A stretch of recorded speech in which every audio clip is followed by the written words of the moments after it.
Let's now take a look at this hypothesis testing problem. We are looking at the rate of catching people that are violating the speed limit. When the speed limit is 30, 49 out of 100 violated the speed limit. When it was raised to 35, only 19 out of 95 violated the speed limit. Is there enough evidence to think that the rate of violations was higher in the 30 mile per hour zone than in the 35? So this one's a hypothesis testing problem. This one involves a proportion, or actually two different proportions.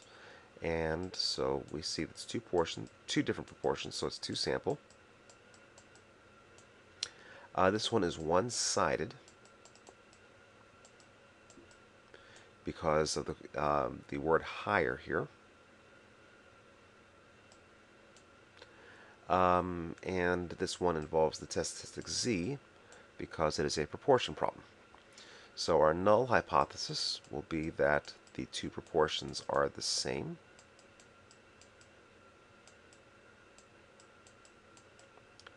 Whereas our alternative hypothesis will be that the two proportions, well, the first proportion is greater than the second proportion, so that P1 minus P2 is greater than 0. Okay, so to do this problem, we're going to remember that we need to find, well, P1 hat is 49 divided by 100, which is 0.49. P2 hat, the observed proportion in the second sample, is 19 out of 95, which is 0.2. And the other thing that we need is the pooled p hat. Under the null hypothesis, the two rates are the same, and so I should find the total number of successes over the total number of attempts. And so that works out to be 68. That's 49 plus 19 over 100 plus 95. And that works out to be about 0.3487. So the standard error for this problem is equal to square root of 0.3487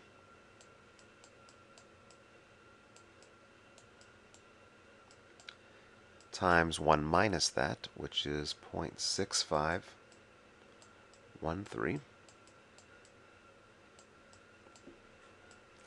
times 1 over the first sample size plus 1 over the second sample size.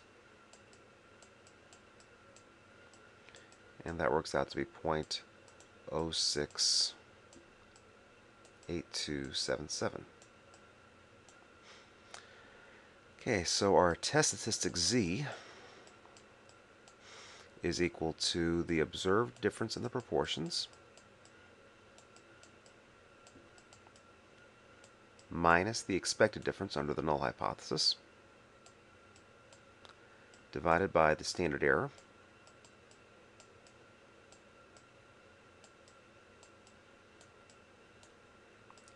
and that's equal to 4.247 about. Okay, now there are two ways, of course, to compare this. The first off is that we have the test statistic z, or sorry, the critical value z critical. This is a one-sided test, so I want 0.99 to be the area to the left, and so 0.01 lies to the right. And so using either normal inv norm on a calculator, or else norm s inv on Excel, or else the table, we get that the critical value is 2.3263. And so the value of 4.247 falls in the rejection region, and so we reject the null hypothesis. The other way of making the determination is to find the probability of finding a test statistic that extreme or more extreme, 4.247. So we find the area to the right of that, and the p-value, using the normal CDF command or else norm sdist on a calculator, works out to be 1.08 times 10 to the minus 5.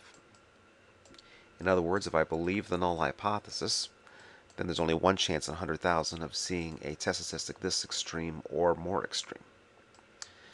Okay, so in conclusion, let me clear out some space so I can type the conclusion. Our decision is that we reject the null hypothesis. We have reason to believe that the rate of violations is higher